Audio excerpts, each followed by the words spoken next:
केरल में नई सरकार के शपथ ग्रहण समारोह से पहले कांग्रेस के कई वरिष्ठ नेता मंच पर पहुंचे। कार्यक्रम में लोकसभा में विपक्ष के नेता आर राहुल गांधी, कांग्रेस सांसद प्रियंका गांधी वाड्रा, कांग्रेस अध्यक्ष मल्लिकार्जुन खड़गे समेत कई बड़े नेता मौजूद रहे। समारोह को लेकर कांग्रेस कार्यकर्ताओं और समर्थकों में उत्साह देखा गया। पार्टी नेताओं ने इसे कांग्रेस के लिए महत्वपूर्ण राजनीतिक क्षण बताया। कार्यक्रम के दौरान मंच पर कई वरिष्ठ नेताओं ने एकजुटता का संदेश दिया। कांग्रेस नेताओं का कहना है कि नई सरकार जनता की उम्मीदों पर खरा उतरने और विकास के मुद्दों पर काम करने के लिए प्रतिबद्ध रहेगी। शपथ ग्रहण समारोह में बड़ी संख्या में कार्यकर्ता और समर्थक भी शामिल हुए। समाजवादी पार्टी प्रमुख अखिलेश यादव के ट्वीट पर प्रतिक्रिया देते हुए मंत्री ओम प्रकाश राजभर ने विपक्ष पर निशाना साधा। उन्होंने कहा कि जब समाजवादी पार्टी की सरकार सत्ता में थी तब जिन नेताओं को संबंधित विभागों की जिम्मेदारी दी गई थी वे भी समस्याओं का समाधान नहीं कर पाए। ओपी राजभर ने तंज कसते हुए कहा कि वे नेता मछली पकड़ने चले गए और जनता की समस्याओं पर ध्यान नहीं दिया। मंत्री ने आरोप लगाया कि विपक्ष केवल बयानबाजी की राजनीति करता है, जबकि वर्तमान सरकार जमीनी स्तर पर काम कर रही है। उन्होंने कहा कि जनता अब केवल आरोप प्रत्यारोप नहीं बल्कि विकास और परिणाम चाहती है। राजभर ने दावा किया कि राज्य सरकार लगातार कानून व्यवस्था और विकास के मुद्दों पर सक्रियता से काम कर रही है।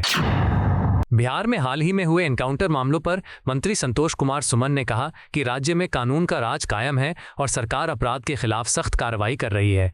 उन्होंने कहा कि जो भी व्यक्ति शांति और कानून व्यवस्था बिगाड़ने की कोशिश करेगा उसके खिलाफ कड़ी कार्रवाई की जाएगी। संतोष कुमार सुमन ने कहा कि सरकार अपराधियों के खिलाफ जीरो टॉलरेंस की नीति पर काम कर रही है। उन्होंने दावा किया कि पुलिस और प्रशासन लगातार सक्रिय हैं ताकि आम जनता खुद को सुरक्षित महसूस कर सके। मंत्री ने कहा कि बिहार में कानून व्यवस्था बनाए रखना सरकार की प्राथमिकता है और किसी भी अपराधी को बख्शा नहीं जाएगा। प्रधानमंत्री नरेंद्र मोदी ने स्वीडन यात्रा को भारत स्वीडन संबंधों के लिए महत्वपूर्ण बताया। उन्होंने कहा कि इस यात्रा के दौरान दोनों देशों के बीच कई बड़े समझौते और साझेदारियां हुईं जिनसे द्विपक्षीय संबंधों को नई गति मिलेगी। प्रधानमंत्री ने बताया कि भारत और स्वीडन ने संबंधों को स्ट्रैटेजिक पार्टनरशिप तक बढ़ाने जॉइंट इनोवेशन पार्टनरशिप 2.0 और टेक्नोलॉजी व आर्टिफिशियल इंटेलिजेंस कॉरिडोर शुरू करने जैसे महत्वपूर्ण कदम उठाए हैं।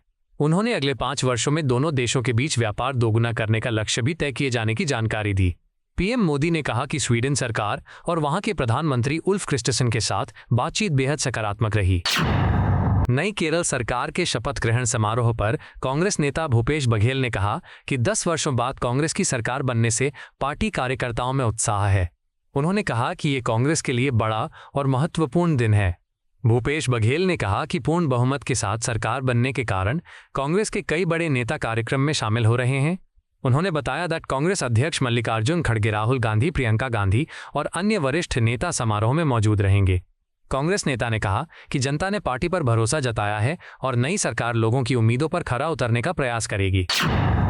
बीजेपी नेता टीआर श्रीनिवास ने तेलंगाना के मुख्यमंत्री रेवंत रेड्डी पर ईंधन कीमतों को लेकर निशाना साधा। उन्होंने कहा कि पेट्रोल की वास्तविक कीमत और टैक्स संरचना को समझे बिना केंद्र सरकार पर आरोप लगाना सही नहीं है।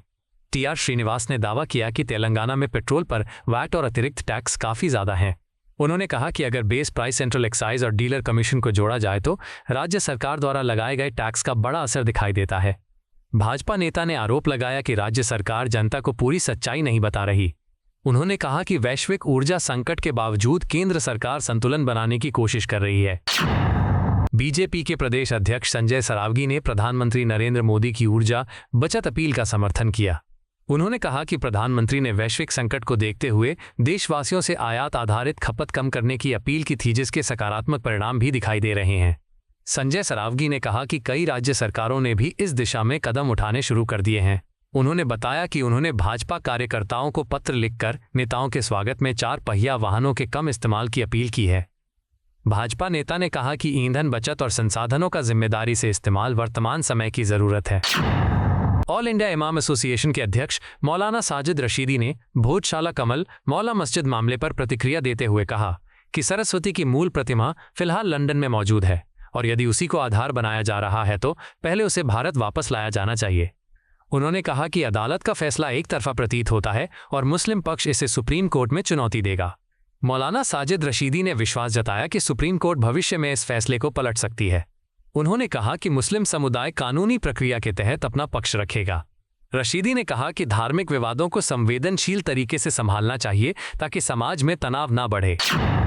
पश्चिम बंगाल में शुवेंदु अधिकारी ने सॉल्ट लेक स्थित भाजपा कार्यालय में आयोजित जनता दरबार के दौरान लोगों की शिकायतें सुनी। कार्यक्रम में बड़ी संख्या में लोग अपनी समस्याएं और शिकायतें लेकर पहुंचे। शुवेंदु अधिकारी ने लोगों की बात सुनते हुए अधिकारियों और संबंधित विभागों तक मुद्दे पहुंचाने का आश्वासन दिया। भाजपा नेता ने कहा कि जनता की समस्याओं का समाधान प्राथमिकता के आधार पर किया जाना चाहिए। उन्होंने दावा किया कि राज्य में कई लोग प्रशासनिक परेशानियों और स्थानीय मुद्दों से जूझ रहे हैं, इसलिए जनता दरबार जैसे कार्यक्रम जरूरी हैं। कार्यक्रम के दौरान पार्टी कार्यकर्ता भी मौजूद रहे और लोगों की शिकायतों को दर्ज किया गया। आपको यह वीडियो पसंद आया हो तो इसे लाइक करें, हमारे चैनल को सब्सक्राइब करें।